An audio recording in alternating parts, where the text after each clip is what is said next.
Jyoti TMT bars, pipes and tubes, quality में एक कदम आगे। बहुत बहुत खुशामदीद। जम्मू कश्मीर के अंदर मरकज़ी काबीना की तरफ से एक बड़ा फैसला लिया गया और उस बड़े फैसले के हिसाब से अब जम्मू कश्मीर के अंदर पंचायती राज का निफाज जो है वो मुकम्मल किया जाएगा, यानी तीसरे मरहले के चुनाव भी करवाए जाएंगे, लेकिन इसमें तरमीमें की गई हैं और मौजूदा कानून जो जम्मू कश्मीर का था उसमें तरमीम करते हुए अब ये कहा गया कि जो डिस्ट्रिक्ट डेवलपमेंट DDCs होंगे वहाँ पर चुनाव करवाए जाएंगे और वो चुनाव ओपन चुनाव होंगे, यानी लोगों ने वोट करना होगा, जिसको लेकर मुख्तलिफ किस्म की आरा सामने आ रही है। जम्मू कश्मीर पंचायत कॉन्फ्रेंस के चेयरमैन इस वक्त हमारे साथ है शफीक मीर साहब। इनसे जानने की कोशिश करेंगे कि आखिर वो मरकज़ के इस बड़े फैसले को, जो कहा जा रहा है कि बहुत बड़ा फैसला है, कितना बड़ा मानते हैं और कितना अच्छा है ये, या कितने लूप होल्स इसमें। मेरे साहब बहुत शुक्रिया ज्वाइन करने के लिए। सबसे पहले मरकज़ का जो बड़ा डिसीजन है, कितना बड़ा आप इसको मानते हैं? जिस तरीके से इसको कहा जा रहा है कि एक बड़ा डिसीजन है और प्राइम मिनिस्टर मोदी ने जो वादा किया था उसको इन लेटर एंड सेपरेट ग्राउंड पर उतारा जा रहा है। मैं इशफाक साहब इसको बड़ा डिसीजन इस हिसाब से मैं कहूँगा कि पंचायतों को साइड लाइन किए जाने के हवाले से अगर बात की जाए तो बड़ा डिसीजन है। पंचायतों को इनफेक्टिव करने की बात अगर की जाए तो ये बड़ा डिसीजन है। मैं आपको बताऊं, बड़े दुख के साथ आज मुझे ये कहना पड़ रहा है कि 2018 के अंदर जो एक ख्वाब लेकर पंचायती निज़ाम जम्मू कश्मीर के अंदर कायम करने के लिए लोकल लेवल गवर्नेंस जो है वो अदारे इस्टेब्लिश करने के लिए जो ख्वाब मैंने देखा था और जिसके लिए हमने जदोजहद शुरू की थी, और 2018 में जब हमने चुनाव लड़ा पंचायत का, उस वक्त चुनाव लड़ा जिस वक्त जम्मू कश्मीर के अंदर तमाम पॉलिटिकल पार्टीज़ ने इसका बाइकाट किया था, चाहे वो नेशनल कॉन्फ्रेंस हो, PDP हो, जो भी कोई जमातें थी वहाँ पर। फिर 2019 के अंदर हमारे चुनाव जो हुए थे जम्मू कश्मीर पंचायती राज एक्ट 1989 के तहत हुए थे 2018 के। 2019 में जब जम्मू कश्मीर के अंदर आर्टिकल 370 को रिवोक किया गया, बहुत सारे जम्मू कश्मीर के जो कानून या एक्ट थे उनको भी इनवैलिड कर दिया गया, लेकिन जम्मू कश्मीर पंचायती राज एक्ट को इन्होंने इंटैक्ट रखा और उसी के तहत आर्टिकल 370 रिवोक होने के बावजूद बाद भी जो चुनाव BDC के हुए, सेकंड टायर के हुए, ये उसी एक्ट के तहत हुए। अब उस वक्त भी तमाम पॉलिटिशियंस ने, तमाम पॉलिटिकल पार्टीज ने बाइकाट किया था और उन हालात के अंदर हमने चुनाव के अंदर हिस्सा लिया। हमारा ख्वाब ये था कि अब यहाँ से डिस्ट्रिक्ट डेवलपमेंट बोर्ड बनेगा, अब हम उसके अंदर जाएंगे, 5 सरपंच से हमारा सिलसिला शुरू होगा, सेकंड टायर बना हमारा BDC, थर्ड टायर में जाकर हमारा जो है बोर्ड बनेगा, डिस्ट्रिक्ट डेवलपमेंट बोर्ड बनेगा, उसका चेयरमैन भी हमारा आदमी होगा और उसको कहते हैं 3 टायर पंचायती राज सिस्टम। यहाँ पर ये जो अमेंडमेंट की है सरकार ने, मैं ये कहता हूँ कि ये पॉलिटिशियंस के लिए रास्ता खोला। हुआ ये कि गुज़िश्ता 3 साल से, खासकर 2018 के अंदर जब जम्मू कश्मीर की सरकार जो थी वहाँ की, उसको जब बर्खास्त किया गया, उसके बाद के हालात आपको पता है। जम्मू कश्मीर में तमाम पॉलिटिशियन, तमाम पॉलिटिकल एक्टिविस्ट पिछले 3 साल से आप यूँ कहिए कंप्लीट तरीके से साइड लाइन और बेरोज़गार हो चुके हुए थे। अब उनकी उस फ्रस्ट्रेशन को ख़त्म करने के लिए सरकार ने क्या किया कि हमारे एक्ट के ऊपर डाका डाला, हमारे एक्ट के अंदर एक तरमीम, ऐसी तरमीम लाई जिसके लिए इन लोगों के लिए रास्ता खोल दिया। यहाँ पर अब ये जो कंसेप्ट इन्होंने दिया है टेरिटोरियल कॉन्स्टिट्यूंसी का, अब आप मुझे देखिए कि पंचायती निज़ाम कैसे साइड लाइन हो रहा है। आपके पास एक ब्लॉक के अंदर BDC बनी हुई है, ब्लॉक डेवलपमेंट काउंसिल बनी हुई है। मान लीजिए मैं चेयरमैन हूँ अपने ब्लॉक डेवलपमेंट काउंसिल का, मेरे ब्लॉक के अंदर टेरिटोरियल कॉन्स्टिट्यूंसी क्रिएट की गई, उसका नाम डायरेक्ट लोगों के वोट से चुन के आएगा। कल मैंने एक प्लान मान लो वेट करवाना है, मैं रिकमेंड करता हूँ फलां जगह पर यह सड़क बनानी है, वो भी पब्लिक का नुमाइंदा है, वो उसको रिजेक्ट कर देता है।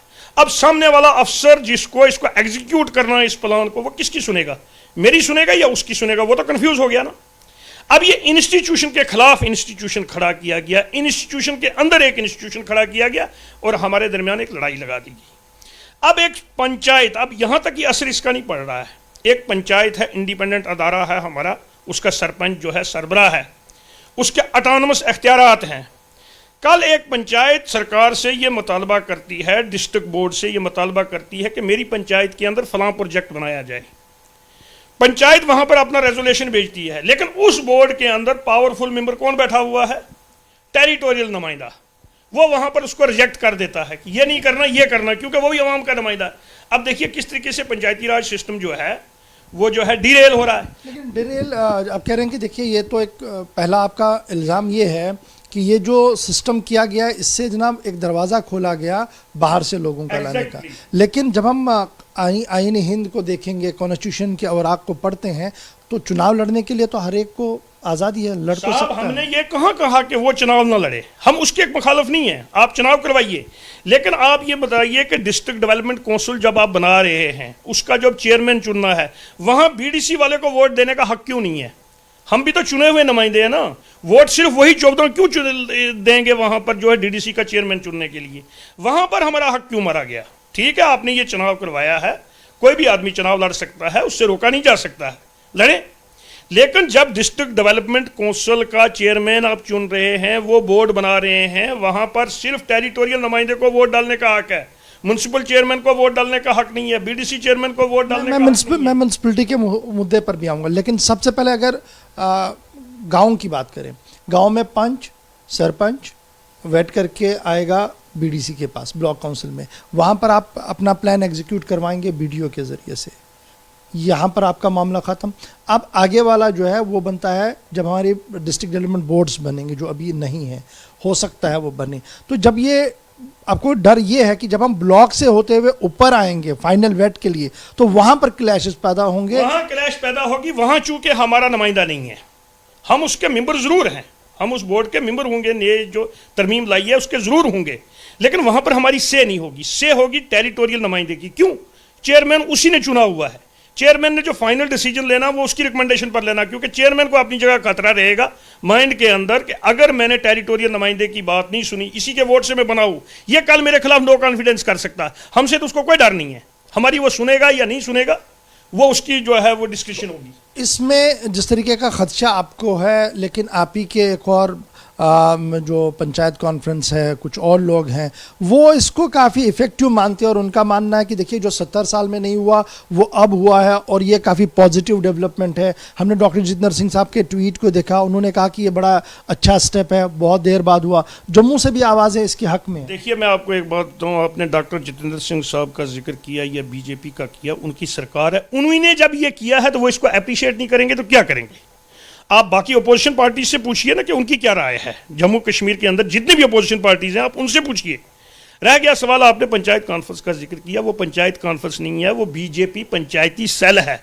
अगर बीजेपी की सरकार कोई अमेंडमेंट लाती है तो बीजेपी के वर्कर से आप क्या तवक्का कर सकते हैं? वो तो अपनी सरकार और अपनी पार्टी को अप्रिशिएट करेगी। आप आम पंच सरपंच से जाके पूछिए, बीडीसी चेयरमैन जो हैं, इलेक्टेड जो लोग हैं, उनसे पूछिए असल वजह क्या थी। असल वजह ये अमेंडमेंट लाने की ये थी कि जब बीडीसी के चुनाव सेकंड टायर के हुए, आपको पता है तमाम पॉलिटिकल पार्टीज ने बाइकआउट किया था बगैर बीजेपी के। यह बीजेपी वर्सेस इंडिपेंडेंट था। 310 सीटों पर चुनाव हुआ था, 310 में से बीजेपी के हिस्से में सिर्फ 80 आई थी। अगर उसी ज़ाब्ते के तहत या उसी एक्ट के तहत थर्ड टायर का चुनाव भी करवाया जाना तो बीजेपी को यह खदशा था कि ये तमाम जो है बोर्ड डिस्ट्रिक्ट के या अपोजिशन के हाथों में चले जाएंगे या इंडिपेंडेंट्स के हाथों में चली जाएंगे जो हमारी पार्टी से तलक नहीं रखते। उस खतरे को जहन में रखते हुए तो मुझे लगता है कि बीजेपी ने ये चाल चली और इन्होंने ये जो है ये अमेंडमेंट करवाई, जिसकी वजह से बहुत बड़ा धचका जो है पंचायती निज़ाम को लगा। किस तरीके से कोई भरोसा करेगा, किस तरीके से इंस्टीट्यूशंस के अंदर कोई। राइट, शफीक मीर साहब, जिस तरीके से आप कह रहे हैं कि देखिए खदशात ये हैं, सवालात ये हैं, तो क्या मैं ये मानूं कि अब आप दिल्ली में आज हैं तो ये मामला आप टेकअप करेंगे, यहाँ पर आप ये मामला लेफ्टिनेंट गवर्नर साहब की नोटिस में लाएंगे ताकि चुनाव होने से पहले अगर कोई और अमेंडमेंट करनी हो तो वो हो सके, जो आपके खदशात हैं उनको दूर किया जाए? देखिए, जहाँ तक हमारा कंसर्न है, मैं यही कंसर्न लेकर यहाँ पर आया हूँ और मुतल्लिका जो कंसर्न क्वार्टर्स हैं पॉलिटिकली जितने भी हैं उनके साथ में इसको जिक्र करूँगा और अपना कंसर्न यहाँ पर शो करूँगा। और यहाँ से वापस जाने के बाद मैंने टाइम मांगा है, मैं एलजी साहब के साथ भी ये तमाम चीज़ें करने की कोशिश करूँगा कि साहब किस तरीके से पंचायती निज़ाम या पंचायती इंस्टीट्यूशन हमने खड़ा किया था।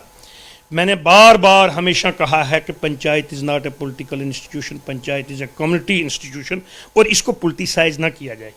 आपको पता है कि इस वक्त तक 20 लोग हमारे जो कश्मीर के अंदर मारे गए, शहीद हुए हैं 2012 से लेकर 2020 तक। 20 सरपंच कैसे हुए? जब जब पॉलिटिकल पार्टीज ने इस इंस्टीट्यूशन को पॉलिटिसाइज करने की कोशिश की और किसी भी आदमी को पॉलिटिकली एफिलिएट किया, उसकी जान पर बनाई। मैं बार बार ये कहता हूं कि पंचायत को आप पोलिटिसाइज मत कीजिए, और आज ये अटेम्प्ट की गई है इसको पोलिटिसाइज करने की, पंचायत जो है, पंचायत इंस्टीट्यूशन को। अब आप मुझे बताइए, हमारा पहला चुनाव जो होता है फर्स्ट टायर का नॉन पार्टी बेसिस पर होता है, दूसरा चुनाव यही सरकार जो है पार्टी बेसिस पर करती है। आज ये तीसरा थर्ड टायर की बात ये कर रहे हैं कि इसको भी नॉन पार्टी बेसिस पर करेंगे। कन्फ्यूजन क्यों है? एक चीज सेट क्यों नहीं है कि ये इस तरीके से होनी चाहिए? पंचायतों को एम्पावरमेंट करने के हवाला से जो 73rd अमेंडमेंट कहती है वो सेपरेट फाइनेंस कमीशन बनाना था, सेपरेट इलेक्शन कमीशन इसका बनाना था, ये चीजें की जानी थी, वो चीजें तो की नहीं। टेरिटोरियल कॉन्स्टिट्यूंसी का जो है वो कंसेप्ट लेकर सरकार आ गई और लोगों के अंदर भी एक कंफ्यूजन पैदा हो गया। अब क्या किया जाए? और यकीन करेंगे आप, मैंने ये सुना है कि कुछ साबका मिनिस्टर भी टेरिटोरियल कॉन्स्टिट्यूंसी का इलेक्शन लड़ने की तैयारी कर रहे हैं, वो मैदान में आ रहे हैं। चलिए, ये तो आगे की बात होगी क्या कुछ होगा, लेकिन बड़ा सवाल ये भी है, जब हम अब कॉन्स्टिट्यूंसी वाइज भी देखते हैं या प्रोविंस वाइज देखते हैं, कश्मीर देखते हैं, जम्मू देखते हैं, तो बैक टू विलेज प्रोग्राम को भी हाथ में लिया सरकार ने, और अब बैक टू टाउन भी चल रहा है इन दिनों। तो ये जो नया कॉन्सेप्ट भी है, पुराना कॉन्सेप्ट भी है, कोशिश की जा रही है गाँव देहात तक जाने की, क्या आपको लग रहा है कि समर आवर साबित हुआ ये? क्योंकि पहले और दूसरे में बड़े सवाल थे। पहले मैं आपको बात बताऊं अशफाक साहब, बैक टू विलेज नाम से भी ये एक नया कंसेप्ट जम्मू कश्मीर के अंदर ही शुरू किया गया, आजमाया गया, और इसके 3 इवेंट हुए हैं जम्मू कश्मीर के अंदर। इस वक्त तक मैं वसूख से कह सकता हूं कि अभी तक समर आवर जो है साबित नहीं हुआ। अब उसमें भी मैं आपको बताऊं, आपने पंचायतें किस लिए बनाई थी सरकार ने? गांव के मसाइल देखने के लिए, गांव की तरक्की करने के लिए, डेवलपमेंट करने के लिए। तरीका ये था कि गांव के जितने मसाइल है वो पंचायत लेकर कहाँ जाएगी? सरकार के पास जाएगी, मुतलका अफसरों के पास जाएगी, तो सरकार उसके लिए पैसा रिलीज करेगी, सरकार उसको मंजूरी देगी, तो तरक्याती काम आगे चलेगा। जब गांव के अंदर पंचायत मौजूद थी तो नया अफसर वहाँ बैक टू विलेज के नाम से भेजने का क्या फन बनता था? किस लिए भेजा? वहाँ पर भी आप देखिए कि पंचायत को डिमोट किया गया या नहीं किया गया। एक तो काम नहीं हुआ, एक जब आपके पास इंस्टीट्यूशन ही इसीलिए बनाया गया है गाँव की तरक्की के लिए, आप उस इंस्टीट्यूशन से काम आपने क्यों नहीं लिया? तो आपने ये नया जो है ये बैक टू विलेज के नाम से जनाबे लिए आपने इवेंट किए, इन पर जो है करोड़ों रुपया आपने सर्व कर दिया, खर्च कर दिया, और उसका फल अभी तक कुछ भी सामने नहीं आया। अब बैक टू टोन आपने शुरू कर दिया, माई टोन माई प्राइड, और कोई बड़ी बात नहीं, कल सरकार जो है इस किस्म का फैसला भी लेके माई मोहल्ला my pride, my Kocha my pride, इस किस्म का भी सरकार शुरू कर दिया। यानी आपका आज ट्यून जो है वो ये है कि सरकार जो फैसले ले रही है ये सिर्फ अखबारों की जीनत और टेलीविजन चैनल्स पर आने के लिए है, बाकी कुछ नहीं है। हम ग्राउंड पर हैं, हम ग्राउंड की बात करते हैं तो ग्राउंड पर हमारे पास कुछ नहीं। मनोज सिन्हा साहब ने जब इस बात का ऐलान किया था कि देखिए हम बैक टू विलेज करना चाहते हैं और ये हमारा लाइन ऑफ एक्शन है, इतना काम हमने किया है, इतने ब्लॉक्स में हम गए हैं, इतना पैसा हमने दिया, अगर किसी को कोई शिकायत है वो आए। मैं परस्यू कर रहा था कि क्या कोई गया वहाँ? देखिए मैं आपको बताऊं, जो गवर्नर साहब होते हैं ऑनररी हेड हैं सरकार के, ये कंसेप्ट स्टार्ट किया था जो सबसे पहले यहाँ पर गवर्नर आए थे। आज आपको नाम भूल गया होगा शायद, सत्यापाल मलिक साहब उनको कहते थे, पता नहीं किस रियासत के गवर्नर हैं, वैसे 4-5 रियासतें उन्होंने जो है गवर्नरी कर ली है। वो किसी ने कहा था कि उनके पास ऑल इंडिया परमिट है गवर्नरी का ठीक है, उन्होंने ये कंसेप्ट शुरू किया था। उसके बाद मरमू साहब जब आए, अब जो भी नया गवर्नर वहाँ पर जाता है तो वहाँ पर ब्यूरोक्रेसी हमारी पहले ही बैठी हुई है, वो उनको कहती है जनाब ये बहुत बड़ा कामयाब इवेंट हमने किया था। जो नया गवर्नर साहब जाता है वो कहता है इसको फिर करो, मैं भी देखूं, और ऐसा ही हुआ मनोज सिन्हा साहब के टाइम में। तो मैं ये समझता हूं कि एक दाना शख्स है। नहीं, एक चीज़ है ना बड़ा इंपॉर्टेंट है जो मुझे इसमें अलग लगा, 3 शुरू होने से पहले, बैक टू विलेज 3 शुरू होने से पहले उन्होंने एक फ़हरिस्त दे दी, कहा कि ये काम इस ब्लॉक में हुए हैं, इस ब्लॉक में हुए हैं, इस ब्लॉक में, अगर नहीं हुए हैं आप आइए मेरे पास। आपकी रिप्रेजेंटेशन कहाँ कहाँ पर गई जहाँ आपने कन्फ्रंटेड किया कि हाँ आपने जो गवर्नर साहब को बताया आपने मिसलीड किया है, ये हुआ ही नहीं?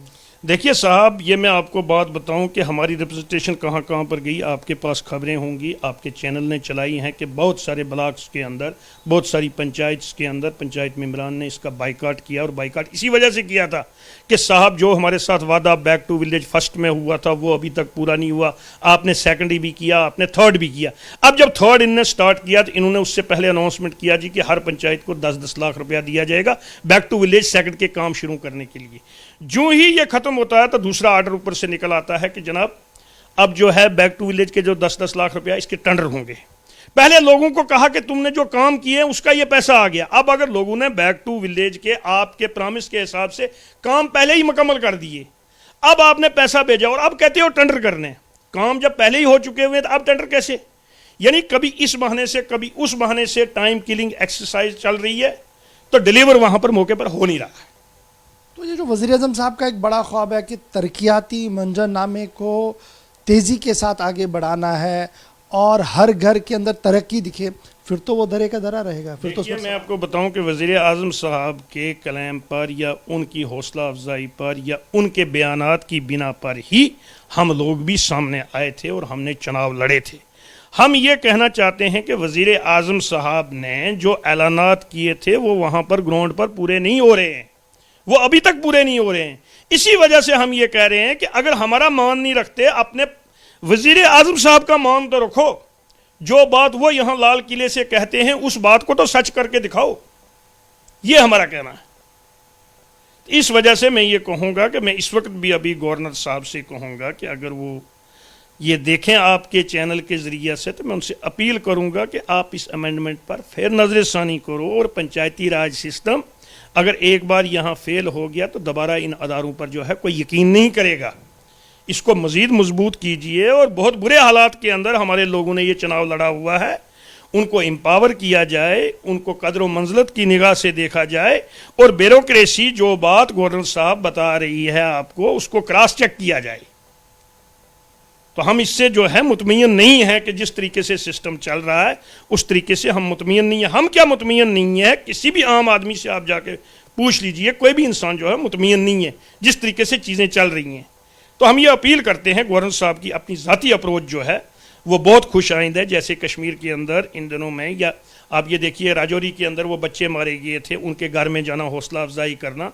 श्रीनगर में बाबर कादरी जो एक मशहूर वकील हमारे जो हैं वहाँ पर शहीद किए गए, उनके घर में जाना, उनके बच्चों को जो है हौसला अफजाई करना। मुझे लगता है इस किस्म के इकदाम जो गवर्नर साहब उठा रहे हैं इनकी सराहना की जानी चाहिए और ये काबिल सराहना इकदाम है और यही इकदाम जो हैं जम्मू कश्मीर में करने की ज़रूरत है। वहाँ पर बहुत बड़ी मरहम पट्टी लगाने की ज़रूरत है और मैं उम्मीद करता हूँ क्योंकि सियासी तौर पर ये एक बहुत संजीदा शख्सियत है और जो इकदाम इस वक्त ये उठा रहे हैं इनका हम वेलकम करते हैं और हम ये चाहते हैं कि ये मरहम पट्टी का काम जो है और किया जाए। चलिए, बहुत शुक्रिया जी। ये शफीक मीर साहब पंचायत कॉन्फ्रेंस को रिप्रेजेंट कर रहे हैं, खुद ब्लॉक डेवलपमेंट चेयरमैन भी है। लेकिन बड़ा सवाल ये है कि दिल्ली से लेकर जम्मू कश्मीर तक सभी लोग अगर विकास की बात करते हैं, तरक्की की बात करती हैं, तमीर की बात करते हैं, तो क्या वाक़ईतन हर गांव में वो काम हो रहा है या सिर्फ अखबारों के अंदर या कि फ़ाइलों के अंदर ही है वो? तो ये एक बड़ा क्रॉस चेक करने की ज़रूरत है और वक्त है कि एहतिसाब हो, और अगर टाइम पर एहतिसाब किया जाता है तो आने वाले दिन अच्छे भी हो सकते हैं। तो फिलहाल मेरे साथ बस इतना ही, अब बने रहेंगे हमारे साथ।